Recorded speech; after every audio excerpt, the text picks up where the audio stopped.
You're listening to Secret Sonics, a podcast exploring the creative side of music production. Join us weekly for honest conversations with real-world music producers and audio professionals.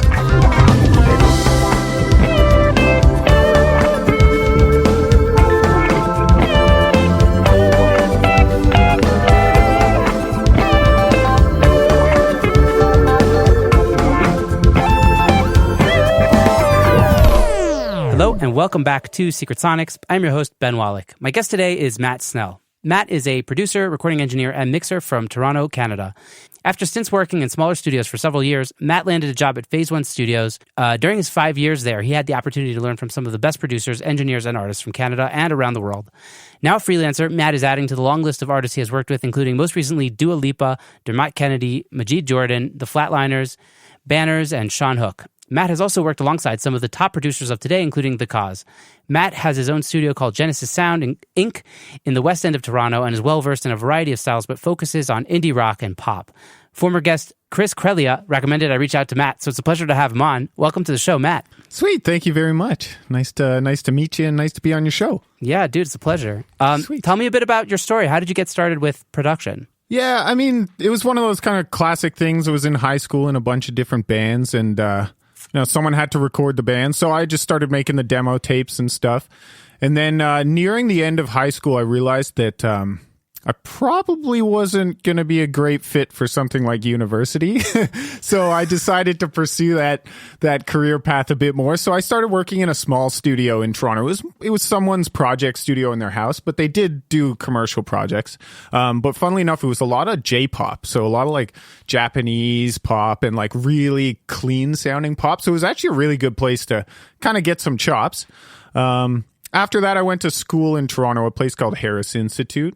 It's just a year-long program. And then after that, I landed an internship at a place called Phase One Studios.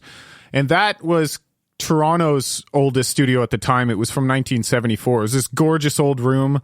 Wow. Had a Neve 8026 in one room. It had an SSL Duality in another. And then it had an API Legacy in one. So you had kind of the three best consoles. Yeah, exactly. So it was a great place to learn.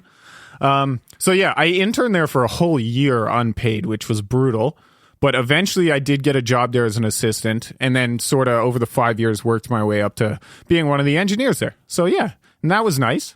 And then after that, I had started to get a lot of freelance clients and stuff. So I went freelance and have been doing that ever since. Not Did you have an aha moment where you kind of realized that this is the path, this is what you're going to be doing for the long haul? Not totally, but I've always had an absolute obsession with audio. Like, very weirdly, I just absolutely love things like gear and microphones. And I'd even stay up in high school just like reading about different microphones all night, which I don't know why, but that was super entertaining. I mean, my friends were out getting drunk and stuff, and I was actually mostly at home reading stuff about audio, which is the biggest nerd moment ever. Yeah. I mean, I guess that's the true sign of somebody that's going to get into audio. You have to be obsessed with exactly frequencies and like, I don't know. Yeah, it's just like anything I could read, I wanted to read it. So it was cool. Nice. Yeah. So tell me a bit about the work you're doing now in your studio. Like, what are you up to these days? For sure.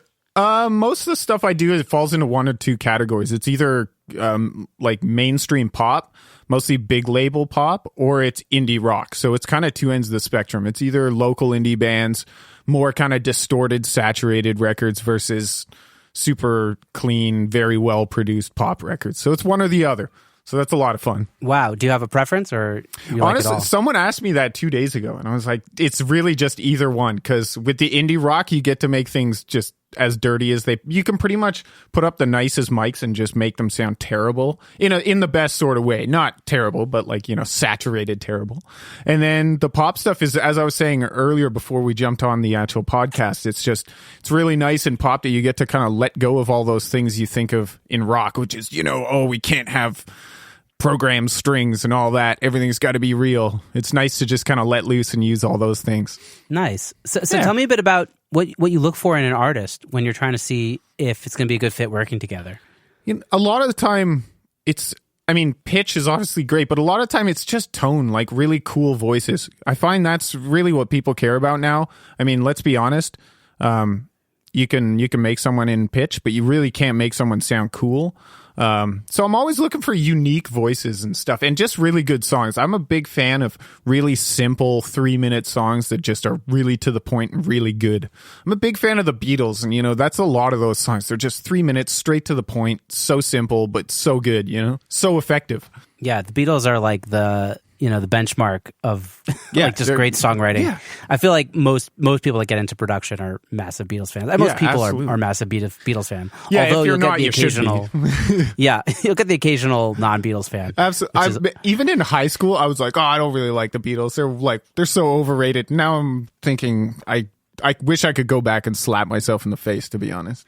Right. Well, as a fellow Hofner style bass player, yes, absolutely, my man. So what's the first thing you listen for in a song? What do you want to hear that pokes out?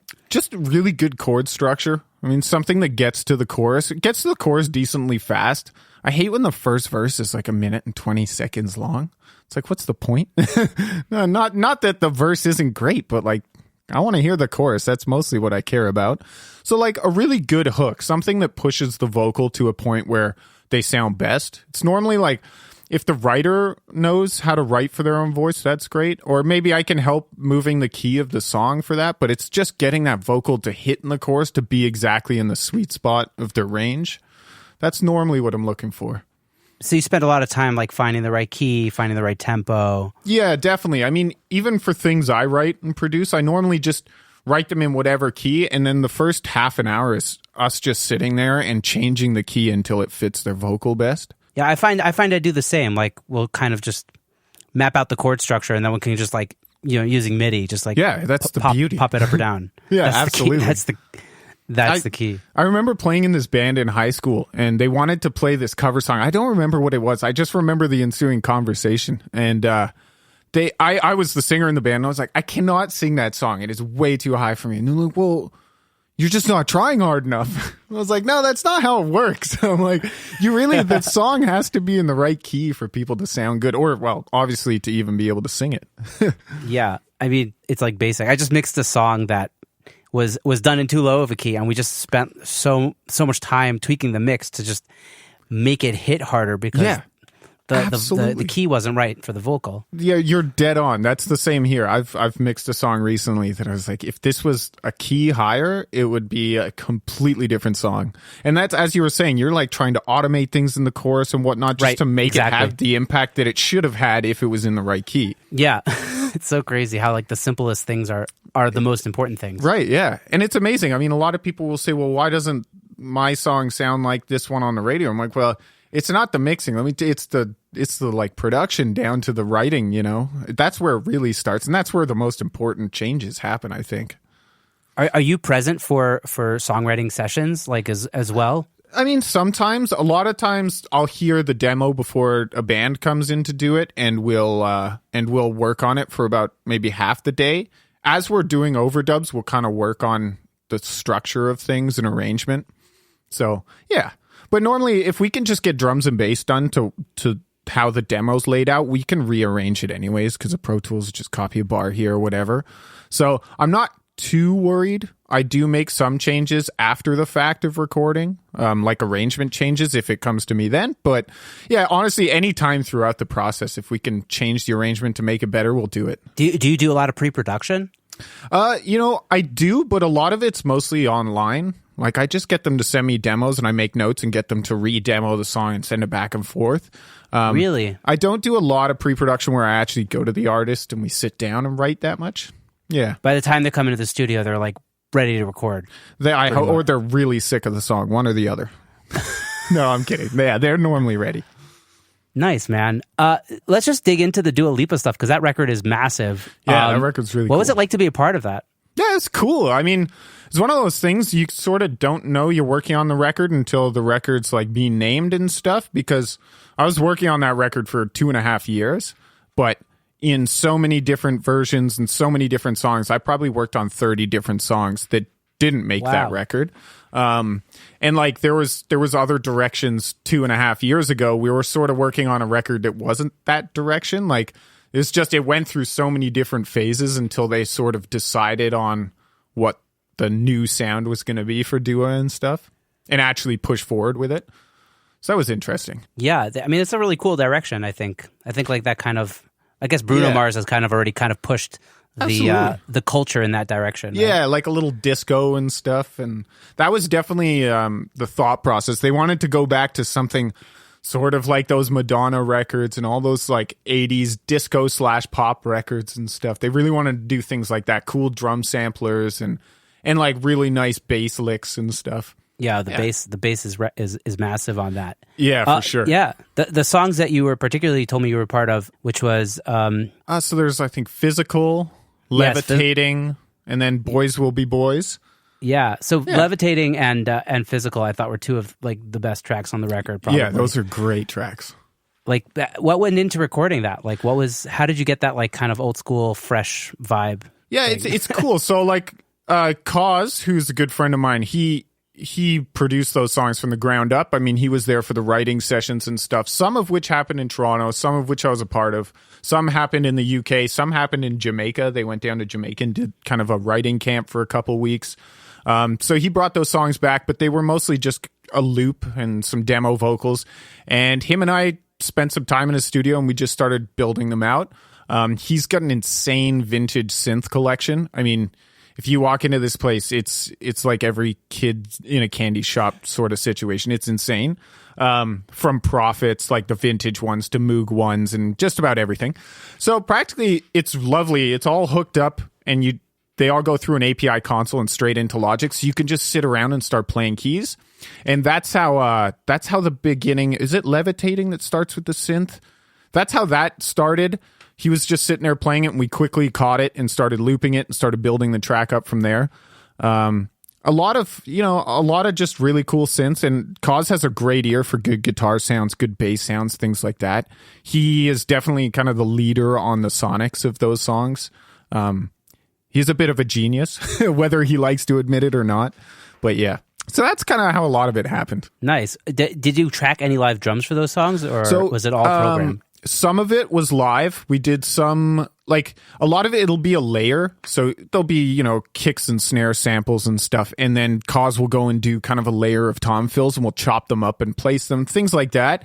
But they did end up going to England. And I was actually in England at the time, and I was supposed to go see my grandma, who's close. She's very old. And this session came up, and I ended up having to go see my grandma instead. And I'm happy I made that choice. But at the same time, they went to Abbey Road and they cut drums with... oh, my gosh. Yeah. And they cut drums with... Do you know Chic? No. The band. Chic was like the band... Oh, the 70s band. Yeah, sure. Exactly. They were the band that From played Philly. on all the disco hits. Yeah. And... so they actually cut drums with the drummer of Chic, the bass player of Chic, and then they had Nile Rodgers there as well playing guitar. Okay, I classic. don't know exactly how much made the record, but it's definitely there. And that's definitely, again, the reason you hear the disco sound in it so much. Right. Yeah. So it is cool, like, for a pop record to have that much live stuff. That's not that normal, I think. No, I mean, there are some artists that are doing it, and some artists that aren't. So I guess there's like it seems to be becoming more in vogue, I think, to get a good band. Like, I don't know, kind of how I said, like, also Bruno Mars has a sick band. Like, his bass player is phenomenal. Like, so there's these great pop bands that are starting to pop up. Yeah, I have a friend and he always says to me, he's like, I don't like pop. I'm like, I don't think you're listening to the right pop, because there is some of the coolest pop out there right now with the coolest instrumentation. I mean, I don't know how anyone can not like it. Yeah. It's like, it's so good. It's not like the 80s, man. No. Well, everything's influenced by everything, right? Like, people that are... we were kind of talking about this before we started recording, how, like, rock people are just doing pop now. So it's just like, it's all kind of, meshed together at this point. It's wild. I was just reading a book, and it was called Temples of Sound, and it's about the American studios in the 50s and 60s, and how each studio kind of had its sound with its session players. And the only thing that changed that sound was if someone, a bunch of guys, for Motown, for instance, they came up from Mississippi in the South to get jobs at cars. So that was the exposure they had to the Southern music, and that's what sort of made some of the Motown sound. Whereas now, everyone's exposed to everything. I mean, because of the internet, I'm exposed to classical music, jazz music, whatever, and therefore we all have so many different influencing factors. We all have cool ideas. Yeah, it's like